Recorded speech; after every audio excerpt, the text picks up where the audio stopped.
Louvado seja Deus pelos dons que Ele concede ao seu povo. Quem esteve aqui ontem, na parte da noite, ontem? Tem aqui uma boa parte dos que estiveram aqui. Vamos só relembrar um pouquinho para os irmãos contextualizar aquilo que nós vemos falando desde ontem, ok? Nós vimos que a família, a nossa casa, é comparado como um tubo de ensaio que os pesquisadores têm para colocar substâncias e obter um resultado. O Senhor idealizou a família e que na nossa casa é o lugar que Ele trabalha o nosso caráter. E que os pais, os filhos, são como facas que se amolam umas às outras. E é por isso, meus irmãos, que o inimigo tem como alvo destruir a família, destruir a casa, o lar, porque ele sabe que é nesse lugar onde Deus trabalha com o seu povo. Existe um episódio dos muitos, que aconteceram com o povo de Israel, que eu quero trazer para a nossa reflexão nessa manhã. Sabe que isso que aconteceu, eles estavam quase chegando a Canaã prometida, Canaã terrestre. E nós nos identificamos muito, sabe por quê? Porque nós estamos quase chegando e alcançando a nossa Canaã celestial. E Paulo, firmado no que Paulo diz, nós vamos entender que essa história serve muito para nós hoje. Abra sua Bíblia em 1 Coríntios 10, 11. Veja o que Paulo nos diz. 1 Coríntios, capítulo 10, verso 11. E depois eu vou contextualizar a história da nossa reflexão de hoje.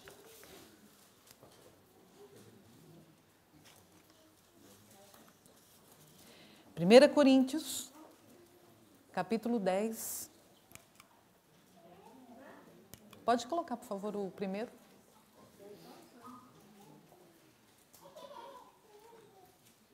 Primeira Coríntios, capítulo 10, verso 11. Deixa só o primeiro slide já, por favor. Diz assim na minha versão: ora, todas essas coisas lhe sobrevieram como figuras ou como exemplo, em algumas versões diz exemplo, e estão escritas para o quê? Para aviso nosso, para quem já são chegados os fins dos séculos. E o contexto todo do capítulo, ele falando aquilo que Deus fez, aquilo que aconteceu, onde foi os acertos e os erros do povo de Israel. Então, a história de hoje, antes de nós lermos lá alguns versos, eu quero falar para vocês, ela é conhecida. Foi a história de Balaão. Sabe que o rei Balaque, dos Moabitas, inimigos do povo de Deus, ficou muito aflito quando viu que o povo de Deus estava ali perto da nação dele. E o que ele fez? Ele lembrou-se que havia um profeta lá na Mesopotâmia, longe do lugar onde eles estavam, que faziam coisas sobrenaturais. E ele pensou, eu já sei, eu vou chamar aquele profeta para vir aqui e amaldiçoar esse povo. Porque o rei Balaque estava tremendo de medo, porque ele sabia que o Deus desse povo, o povo de Israel, fazia grandes coisas e destruía as nações por onde eles passavam. Então, ele mandou presentes, fez muitas promessas para esse profeta, que infelizmente era um falso profeta. Ele havia se apostatado, ele era um profeta de Deus, mas havia se apostatado, porque o seu coração, ele entregou o seu coração à ambição, à ganância, às coisas dessa terra. Mas ele se professava como um profeta de Deus. E vocês conhecem a história, pelo caminho, um anjo falou com ele através de uma jumenta, mas hoje não vamos atentar a esse momento. Abra então a sua Bíblia em Números no capítulo 23, e vamos ler aqui alguns versos. Números 23, chegando lá, Balaque levou ele num lugar bem alto para ele ver lá o acampamento do povo de Israel. Ele pediu para Balaque 7 altares para que ele oferecesse sacrifícios a Deus. E aconteceu que, Números capítulo 23, verso 8. Números 23, verso 8. Vamos ler o 8, depois o verso 11 e 12. Diz assim: como amaldiçoarei o que Deus não amaldiçoou? Ele falou isso para Balaque. E como denunciarei quando o Senhor não denuncia? Irmãos, sabe o que aconteceu? Esse homem olhando para o povo, quis abrir a boca para amaldiçoar o povo, mas saiu o quê? Palavras de bênção. E ele falou, olha Balaque, o que eu vou fazer? Deus não quer, Deus está abençoando. E aconteceu de novo, verso 11, mas aí disse Balaque a Balaão, que me fizeste? Eu chamei-te aqui para amaldiçoar os meus inimigos, mas eis que inteiramente os abençoaste. Verso 12, e ele respondeu e disse, porventura não terei cuidado de falar o que o Senhor pôs na minha boca? Não havia hipótese, irmãos. E se nós lermos todos o relato, capítulo 23, capítulo 24 e 25, você pode depois se aprofundar na história, ele por 3 vezes tentou fazer isso, amaldiçoar o povo de Deus. E aí, meus irmãos, patriarcas e profetas, comentando esse episódio, diz que enquanto estavam sob a proteção divina, nenhum povo ou nação, embora auxiliado por todo o poder de Satanás, seria capaz de prevalecer contra eles. Amém? Amém. Querida, a sua casa, ela é protegida. Amém. A casa do povo de Deus é um lugar em que o inimigo tenta, mas não consegue. Lembra-se de que Paulo falou? Tudo o que aconteceu com ele serve como exemplo para nós que vivemos no tempo de hoje. Nós temos a proteção do Senhor. E se nós pudéssemos, se os nossos olhos espirituais se abrissem, nós veríamos a guerra que existe entre os anjos de Deus e os anjos de Satanás para destruir a nossa vida e principalmente a nossa casa. Porque o Senhor nos protege contra o mal. Mas continuando a história, sabe o que aconteceu? Ele voltou para casa, sem presente, sem nada. A missão não foi concluída. Mas quando ele chegou em casa, o poder do Espírito de Deus que estava sobre ele, quando ele abençoava aquele povo, foi retirado. E ele deixou que aquela cobiça, né, que estivera no coração dele ali contida, prevalecesse. E aí ele começou a pensar, eu estou disposto a fazer qualquer coisa para obter a recompensa que Balaque tinha me prometido. E Balaão sabia que a prosperidade e a proteção de Israel dependia da sua obediência a Deus. E não havia meio para ocasionar seu transtorno, senão induzindo-os o quê? Ao pecado. Aí ele resolveu agora voltar e falar com Balaque, aconselhando os moabitas um caminho a seguir a fim de alcançarem o objetivo que era a maldição sobre Israel. Voltou imediatamente à terra de Moabe, Balaão, expôs os seus planos ao rei. Olha, eu tenho agora uma ideia. Os próprios moabitas já estavam convencidos de que enquanto Israel permanecesse fiel a Deus, Deus seria o quê? O escudo deles. O plano proposto por Balaão era separá-los de Deus, induzindo-os a quê? A idolatria. Sabe, queridos, hoje não é diferente.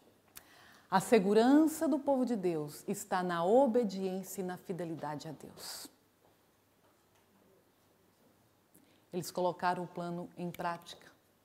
Por sugestão de Balaão, foi pelo rei de Moabe designada uma grande festa em honra aos seus deuses. E arranjou-se secretamente que Balaão induzisse os israelitas a assistirem à mesma. O capítulo todo conta essa história de forma minuciosa e com detalhes incríveis, de que eles acharam que Balaão era um profeta de Deus. Não vigiaram. Balaão induziu-os a, por que não, participar daquela festa. Grande número de pessoas uniram-se a ele, testemunhando as festas. Olha só, testemunhando, estou aqui só observando. Aventuraram-se aí ao terreno proibido e foram enredados na cilada de Satanás. Sabe, meus irmãos, a gente pode olhar para essa história e pensar assim, mas por que eles foram? Eles não sabiam que era um povo pagão? Era uma festa de idolatria a deus pagãos, eles sabiam, extremamente proibido por Deus. Mas sabe os pensamentos que eles tiveram? Os pensamentos que muitas vezes passam por nossa cabeça.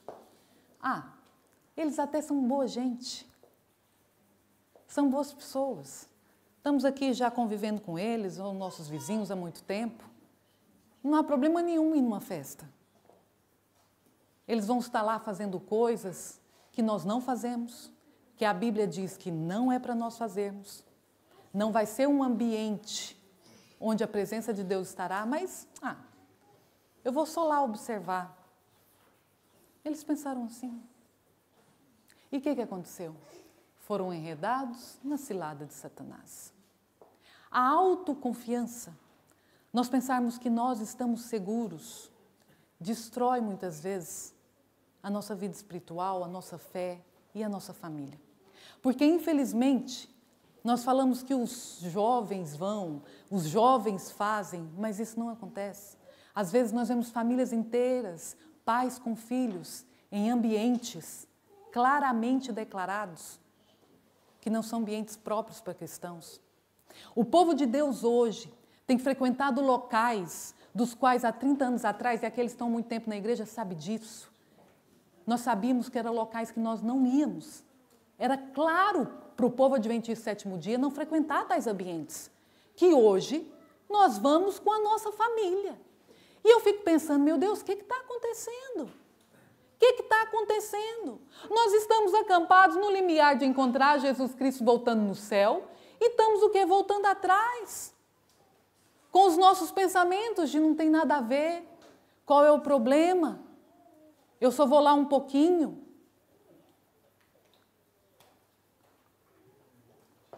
Meus irmãos, a santidade é a convicção da presença de Deus em todo e qualquer ambiente.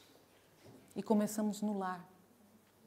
Se nós buscamos ter uma vida santa na nossa casa, nós como família saberemos os locais onde frequentar. Nós não vamos nos sentir bem festejando, se alegrando em ambientes de entretenimentos claramente construídos para entreter o povo do mundo. Porque ali não há a presença de Deus. Eles não fazem parques de diversões para as pessoas se lembrarem que existe um Deus. Nós sabemos disso. E então eu pergunto, o que o povo de Deus vai fazer nesse lugar? Irmãos, nós estamos precisando de entretenimentos mundanos para dizer que estamos felizes ou que somos felizes. O povo de Deus tem perdido, sabe o quê? A alegria da presença de Deus e a satisfação de ler as sagradas letras. O livro com letras preto e branco não chama atenção mais. Então nós precisamos de ver, nós precisamos de ser excitados na nossa mente por tudo aquilo que o mundo tem oferecido. E é retirado de nós, sabe o quê? A proteção de Deus. Deus não compactua com o inimigo. Nós precisamos ser separados e compreender claramente que há lugares que nós não devemos frequentar, que não foram construídos para o povo de Deus. Os nossos lares serão seguros, as nossas famílias serão unidas, se nós compreendermos que precisamos estar buscando a alegria e a satisfação do céu, ainda aqui na terra. E essa alegria está na presença de Deus. Não vamos confundir entretenimento com recreação. O Senhor quer que nós descansemos, o Senhor quer que nós nos alegremos. Mas tudo dentro daquilo que é santo, daquilo que os anjos também podem fazer parte ali conosco. Porque há locais que eles não estão. E isso era muito claro alguns anos atrás. E está se perdendo. E quando você se vê meio confuso, porque que antes podia, agora não podia, sempre não pôde. A palavra de Deus é a mesma. E um verso que tocou profundamente o meu coração e nos fez, eu e meu marido, a tomar certas atitudes e decisões de frequentar ambientes. É um texto que está escrito lá em Malaquias 3,6. Eu sou Deus e não mudo. Então, se ele é Deus e não muda, e a palavra dele é para mim, para o povo de Israel naquele tempo, é para mim hoje, quem está mudando? Quem está mudando? O inimigo está à espreita.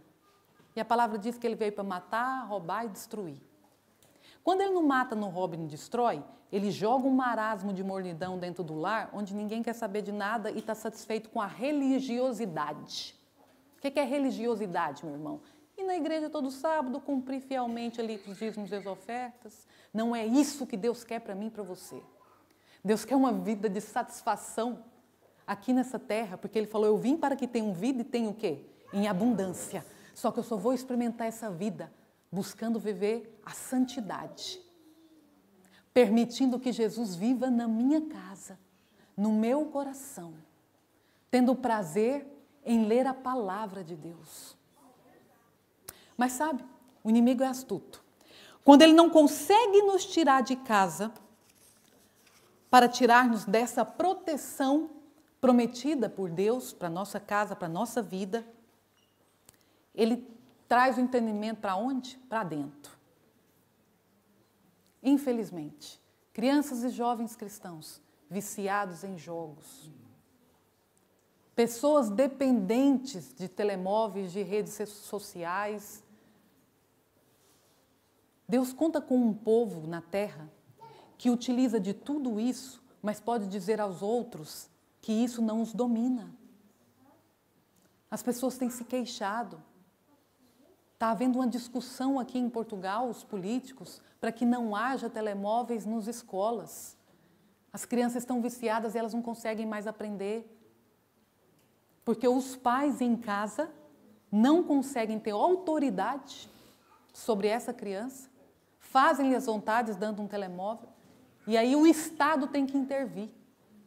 E aí vem a nossa responsabilidade como povo santo, sacerdócio real, como vimos ontem, de dizer ao mundo que os nossos filhos, que os nossos jovens têm o fruto do Espírito Santo, relatado em Gálatas 5, 22, 23, que está tudo bem, porque as pessoas aí fora não conseguem ter domínio próprio. O Senhor tem chamado a mim e a você, meu irmão. As nossas casas precisam brilhar mais. Na rua da nossa casa, nos bairros. O inimigo tem colocado também coisas legítimas para tirar o nosso tempo de fazer o culto familiar, como o trabalho. E chegou a hora também de nós priorizarmos aquilo que é eterno. Eu não tenho tempo, Deus entende, eu tenho que trabalhar. Não. Quem não está entendendo aqui somos nós. Quem não está entendendo somos nós. É prioridade o culto familiar. E o Senhor nos ensinou isso.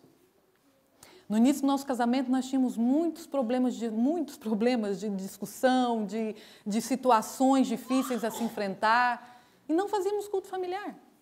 Cada um lia a sua lição, não sei o quê, até que um dia a gente tomou a decisão, porque as coisas não estavam bem. E se continuasse daquele jeito, não ia prevalecer.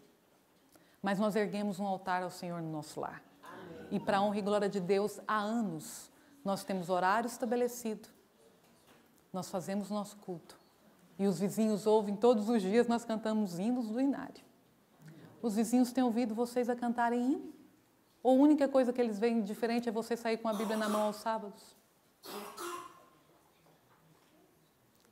Deus fez uma obra maravilhosa na nossa vida, no nosso casamento, no nosso lar. Só que eu vou ter uma coisa para te falar. Eu já sei então, vou fazer culto familiar e todos os meus problemas serão resolvidos. Não é assim. Existe uma palavra, uma característica do povo de Deus nos últimos dias, que é a perseverança. Jesus, lá em Mateus 25, 13, ou 24, 13, diz que aqueles que permanecerem firmes até o fim serão salvos. Lá em Apocalipse 14, 12 também fala. Os que permanecerem fiéis serão salvos. Permanecerem perseverantes, aqueles que perseverarem até o fim. Então, a palavra que caracteriza o povo que vai estar vivendo nos últimos dias, que vai ver Jesus voltar, é perseverança. Não é fazer um culto um dia sim, um dia não, um dia na semana. Não, não, não, é todos os dias. E nós vamos perseverar nisso. Por quê? Porque é prioridade. Nós não ficamos sem nos alimentar, sim ou não, comida? Nós não ficamos. Por quê? Porque é prioridade. Senão eu fico doente, caio doente, morro e pronto. Nós precisamos entender, para a nossa vida espiritual, para a força e santidade no lar, Jesus precisa ser entronizado ali dentro. Precisa haver um momento, as nossas crianças, os nossos jovens precisam saber disso, que há um momento na casa onde para tudo nós vamos cantar um hino, nós vamos ler a palavra e nós vamos orar juntos. Gente, isso é uma ajuda tremenda na vida de um casal. Às vezes tinha dias que a gente não estava muito bem. Aquele dia era aquele dia que não estava muito bem. Sabe aquele dia que você pensa assim, hoje eu não quero fazer o culto familiar, nem quero olhar ele para lá e eu para cá. Mas a gente pensava, não, nós temos estabelecido o nosso horário de culto. E a gente ia. Com a cara não muito boa, pegava ali, começava a cantar, o Espírito Santo começava a trabalhar nos nossos corações. E de repente estava tudo bem. E de repente o mover do Senhor no nosso coração nos levava a pedir perdão. Tudo era resolvido no momento do culto familiar. Queridos, é triste, mas eu soube que há casais no nosso meio, casais de longa idade, cabecinhas brancas já, que contam que nunca oraram de joelhos em casa com a esposa. Isso é muito triste. Nós vivemos em uma comunidade onde o reflexo aqui na igreja, de tudo que fazemos, falamos e vivemos aqui, a nossa adoração prestada a Deus, é o reflexo daquilo que eu vivo lá em casa. E apesar de todas as minhas dificuldades, comigo, com meu esposo, nós perseveramos na busca por Jesus. E muitas vezes a gente quer buscar a Deus e quer que Ele faça um milagre, no sentido de mágica. Não. Perseverança em fazer o culto familiar. Grandes coisas Deus quer fazer na nossa vida, mas Ele não tem como agir, porque Ele olha e a gente está dando brechas para que o inimigo venha tomar conta. Jesus está muito, muito perto de voltar.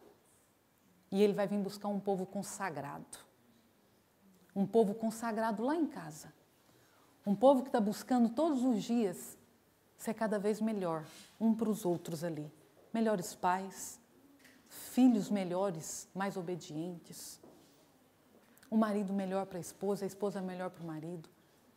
Pessoas que comunicam a Ele, que são sinceras para com Ele, diante de tantas falhas, de que precisa de Jesus. Porque o Senhor estabeleceu um ideal, e nós olhamos para esse ideal e falamos, é difícil, e desistimos. Não, o mais difícil Ele já fez, você pode ter certeza. Todo o ideal de Deus que Ele estabelece para mim e para você, é porque Ele vai nos dar força para cumprir, para fazer. Então, por que a gente desiste? Não vamos desistir, meus queridos. Vamos continuar perseverantes nessa caminhada. Sabe que o homem, ele é o pastor lá em casa. E eu ouvi um testemunho de um ancião da nossa igreja que eu gostei muito, eu quero partilhar com vocês. Ele disse, irmãos, a minha filha adolescente estava com muitas questões lá em casa e virou e falou, pai, eu quero saber por que é que na igreja adventista a gente não usa joias. O pai olhou para ela, tudo bem, minha filha? Sentou com ela, abriu a Bíblia, esclareceu na Bíblia para essa filha adolescente. Essa é a atitude de um pai cristão, meus irmãos. O pai é o pastor. O pai precisa conhecer a palavra para orientar a esposa, para orientar a filha. Na ausência do pai, é a mãe, a mulher. Os pais são representantes de Deus no lar. E toda e qualquer dúvida pode ser sanada através do estudo da palavra. Os nossos jovens não precisam ficar confundidos com as suas questões, porque tem famílias que abram a Bíblia em casa e leem e mostram, assim diz o Senhor.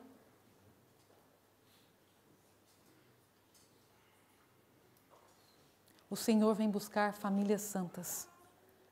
Pessoas que, em meio aos seus problemas e dificuldades, reconhecem que Jesus é a vitória e é tudo. O Senhor voltará em breve e temos de preparar-nos para esse solene acontecimento. O começo da caminhada, colocamos que o início seja o batismo. E o fim da nossa caminhada é o céu. Só que entre um e outro existe um processo que chama o quê? Santificação. Santificação. Quando Jesus voltar, Ele não fará nenhuma mágica, irmãos, de transformar os nossos gostos e os nossos hábitos. Gostos, hábitos, faz parte do nosso caráter. E o nosso caráter é aquilo que nós vamos levar para o céu. Por isso que Ele fala, através da inspiração, que o nosso lar na terra pode ser um pedacinho do céu. Porque Ele está transformando, está nos santificando no nosso lar, para a gente sentir prazer em viver no lugar onde tem preparado para nós. Que a vossa vida diária no lar, na igreja, no trabalho, não. No lar, revele o quê?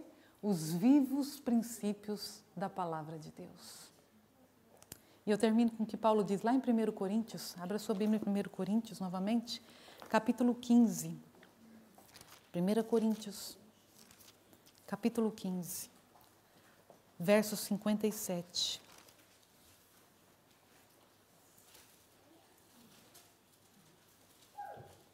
A vitória está no nosso Senhor Jesus. 1 Coríntios 15, verso 57, diz assim: mas graças a Deus que nos dá o quê? A vitória. Por meio de quem? Do Senhor Jesus Cristo. Amém. Nós não vamos vencer em buscar essa consagração e, de fato, nos tornar santos se nós não quisermos. Deus respeita se a gente não quer. Mas se a gente quer, irmãos, a vitória é nossa. Amém. A palavra de Deus não mente. Ele não é homem para que minta. E é acreditando nela que eu falo para os meus irmãos: santificai-vos, porque essa é a vontade de Deus. Amém? Eu vou terminar louvando ao Senhor. E é um pedido que eu vou fazer. Se é também o seu pedido, eu quero que você fique em pé, para que os anjos vejam, para que o Espírito Santo tome conta da sua vida e te restaure e te fortaleça e que esteja contigo, meu irmão e minha irmã, lá no seu lar.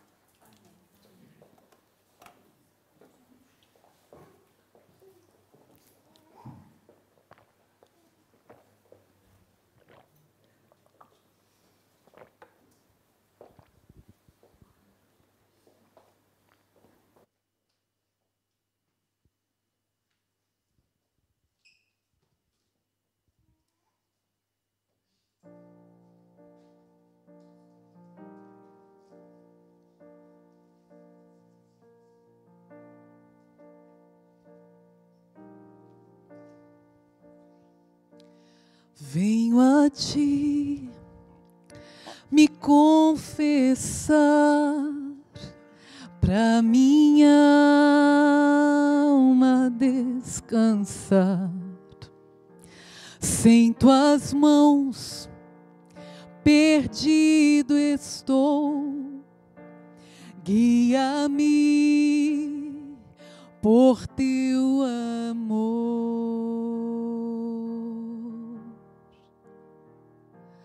Ó Senhor, de ti preciso, mais e mais preciso, meu defensor, justo e fiel, de ti eu preciso.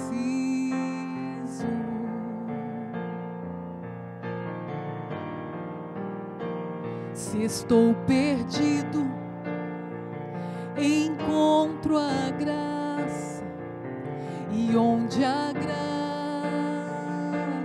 tu estás. Se estás aqui, a liberdade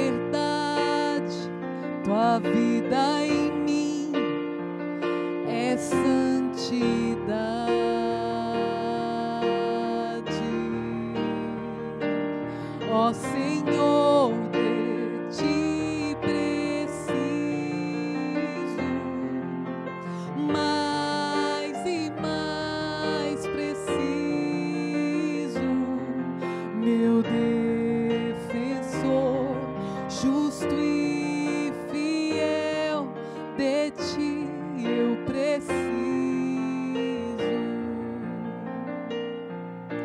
E quando a tentação surgir, que minha vida cante a ti. Se eu não conseguir mais suportar, teu amor me guardará.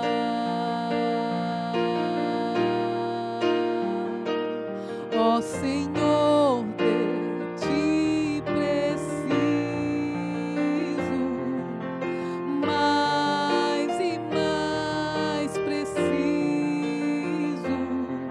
meu defensor, justo e fiel, de ti eu preciso,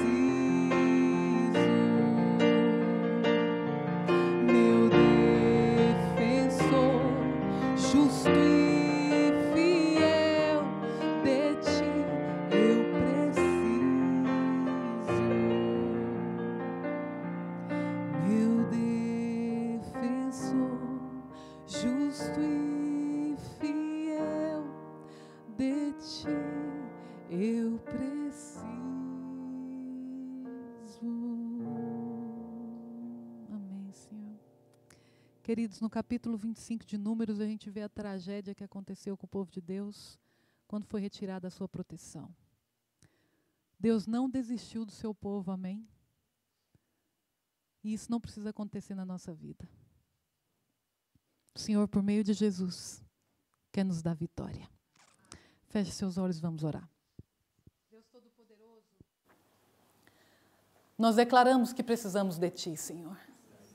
E se até aqui, ó Pai, nós não temos parado para refletir na seriedade da santidade que o Senhor quer que tenhamos e que vivamos ainda aqui nessa terra, que a partir de hoje, ó Deus, pela Tua graça, pela Tua misericórdia, o Senhor nos conceda esse poder e essa força para viver essa santidade lá no nosso lar, Pai.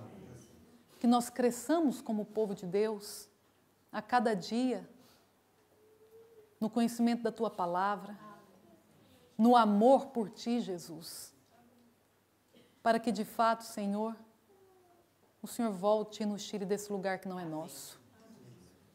Arranca do nosso coração o amor por algumas coisas que ainda possam existir, Senhor, aqui nessa terra.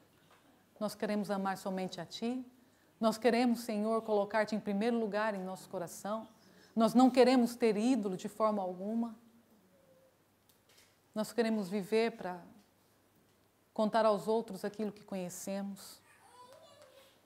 E nós queremos a eternidade, porque o Senhor plantou esse desejo no nosso coração. Santifica-nos, ó Deus. Nós permitimos a ação do Espírito Santo na nossa vida. Santifica o nosso lar. Nós o apresentamos nessa manhã, crendo, ó Pai, pela Tua palavra, que essa é a Tua vontade e que o Senhor fará tudo aquilo que lhe apraz, em nome do nosso Senhor Jesus Cristo. Amém, Senhor. Amém.